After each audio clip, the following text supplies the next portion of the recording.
Episode 7, GPS Mount and Propellers Installation.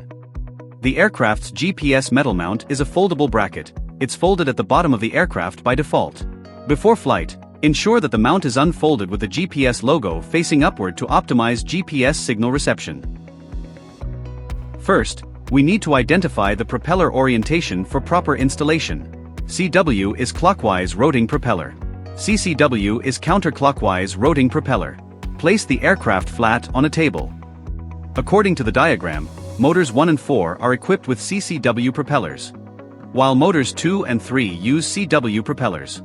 The propellers for diagonal motors share the same orientation. Ensure the text side of each propeller is facing upward during installation. The propeller installation on the rear of the aircraft is as follows. Motors 6 and 7 use CCW propellers, while motors 5 and 8 use CW propellers. The propellers on the two diagonal motors should face the same direction. Additionally, install propellers with the text side up. That's all for this episode. In the next episode, we will show you how to use the quick release battery plate and the installation of the camera side plates. Thanks for watching.